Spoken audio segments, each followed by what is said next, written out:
नमस्कार, आप देख रहे हैं न्यूज 18 बिहार झारखंड और मैं हूं आपके साथ लक्ष्मी। बुलेटिन की शुरुआत करते हैं और बात करते हैं रांची के कैश फ्लो की। वोट के शोर के बीच मिले नोटों के पहाड़ मामले में कांग्रेस नेता और झारखंड सरकार में नंबर 2 की हैसियत रखने वाले आलमगीर आलम की मुश्किलें बढ़ती जा रही है। बता दें आपको, आज भी आलमगीर आलम से पूछताछ की जा रही है। तो आपको ये बता दें कि आज सुबह 11:30 बजे आलमगीर आलम ईडी कार्यालय पहुंचे। उसके बाद मंत्री आलमगीर आलम से पूछताछ शुरू हुई। तो आलमगीर आलम से कल ईडी ने 10 घंटे तक सवाल जवाब किए थे। मंत्री के ओएसडी संजीव लाल और सहायक जहांगीर आलम के घर से 35 करोड़ से ज्यादा कैश बरामद हुआ था।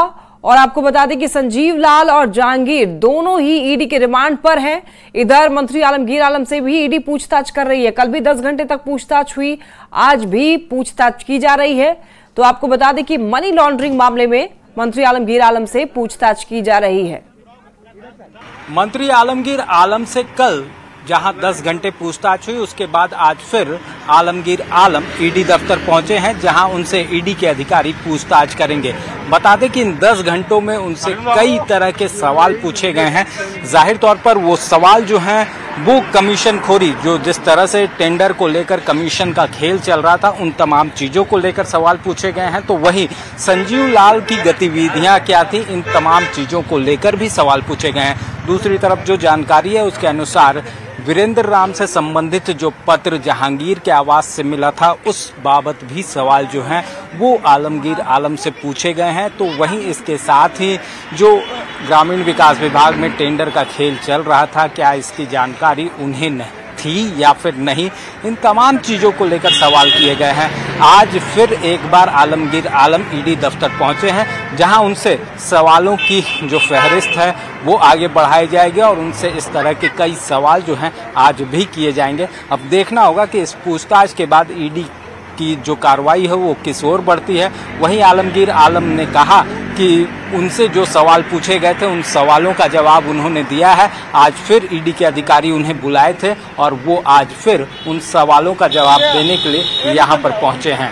तो देखना होगा अब ईडी किस तरह से इस पूरे मामले में आगे बढ़ती है। कैमरामैन संजीव तिवारी के साथ ओम प्रकाश, न्यूज 18 रांची।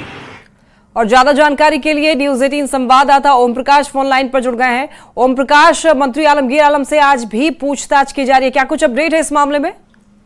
जी बिल्कुल, जो पूरे मामले में जिस तरह से 35 करोड़ रुपए जो बरामद हुए थे, उन तमाम चीजों को लेकर जो सवाल हैं वो आलमगीर आलम से पूछे जा रहे हैं। बता दें कि कल जब आलमगीर आलम ईडी दफ्तर पहुंचे थे तो उन्होंने मीडिया के सवालों का बेबाकी से जवाब दिया था। लेकिन कल जिस तरह से पूछताछ हुई, करीब जो 10 घंटे पूछताछ हुई, उसके बाद जब वो बाहर निकले थे उन्होंने मीडिया से बात नहीं की। आज भी करीब कुछ वही हाल रहा। उन्होंने सिर्फ यही कहा कि मामले की जांच की जा रही है और इस बाबत वो कोई जानकारी मीडिया को नहीं दे सकते हैं। तो अब देखना होगा कि जिस तरह से ईडी की पूछताछ चल रही है उसमें कहीं ना कहीं आलमगीर आलम के लिए जो परेशानियां हैं वो बढ़ती जा रही है। बिल्कुल, परेशानियां मुश्किलें तो बढ़ेंगी ओम प्रकाश। देखिए, लेकिन कल भी 10 घंटे तक पूछताछ हुई है, तो क्या कुछ नए खुलासे हुए हैं, इस बारे में कोई जानकारी? फिलहाल अभी पूछताछ का सिलसिला जारी है और इसमें जो सवाल हैं वो आलमगीर आलम से पूछे गए। हालांकि उन्होंने ये जरूर कहा कि उन्होंने सभी सवालों का जवाब दिया, लेकिन जो सोर्सेज के हवाले से जानकारी मिल रही है उन्होंने कई सवालों पर ईडी को यही बात कहा कि उन्हें इस बाबत कोई जानकारी नहीं है।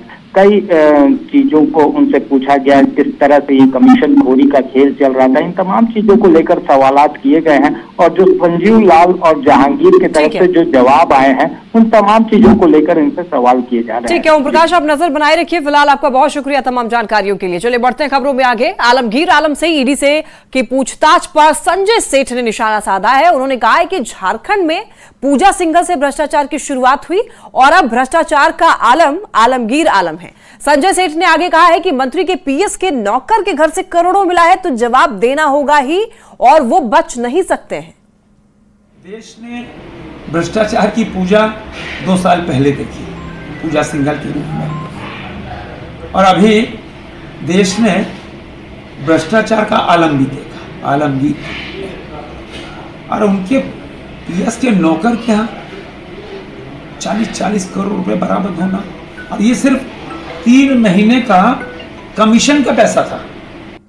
झारखंड सरकार के मंत्री आलमगीर आलम से ईडी की पूछताछ पर निशिकांत दुबे ने भी तंज कसा है। निशिकांत दुबे ने कहा है कि आलमगीर आलम जेल जाएंगे। उन्होंने आगे आरोप लगाते हुए कहा है कि इनकी पूरी पार्टी चोर है। है क्या भारतीय जनता पार्टी को मधु कोड़ा को हमने जेल भेज दिया था, एनोसेका को हमने जेल भेज दिया था, हरिनारायण राय को हमने जेल भेज दिया था। उस वक्त ईडी बहुत अच्छा काम कर रही थी। आज ईडी जो है घटिया काम कर रही है। अरे ये सब चोर हैं, जेल जाएंगे। आलमगीर के भी रास्ते नप गए हैं और भी लोग जाएंगे जेल। धनबाद में बीजेपी